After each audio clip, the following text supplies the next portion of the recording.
Praise the lord. నేటి దిన వాగ్దానము. నీవు విందు చేయనప్పుడు బీదలను, అంగహీనులను, కుంటివాండ్రను, గుడ్డివాండ్రను పిలువుము, నీవు ప్రత్యుపకారం పొందుదువు. లూకా సువార్త 14వ అధ్యాయము 13-14 వచనములు. అపరిచితుని విందుకు ఆహ్వానించడంలో వాండా చూపించిన దయ లూకా సువార్తలో యేసు ప్రోత్సహించిన ఒక సంగతిని గుర్తు చేస్తుంది. పరిసయ్యులు, అధికారులలో ఒకని ఇంటి విందులో ఎవరు ఆహ్వానించబడ్డారో మరియు పిలువబడిన వారు భోజన పంక్తిని అగ్రపీఠములు ఏర్పరచుకున్నట చేత యేసు గమనించాడు. ప్రత్యుపకారం కలిగే విధముగా వ్యక్తులను ఆహ్వానిస్తే ఆశీర్వాదం పరిమితంగా ఉంటుందని యేసు తన అధిపతికి చెప్పాడు.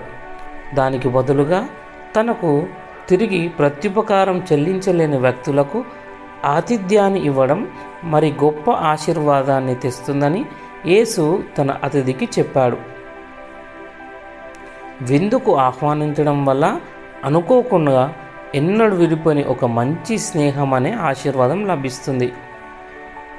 దేవుని ప్రేమ మనలో ప్రవహించడం ద్వారా మనకు అంతకంటే ఎక్కువగా ఆశీర్వాదం మరియు ప్రోత్సాహం లభిస్తాయి.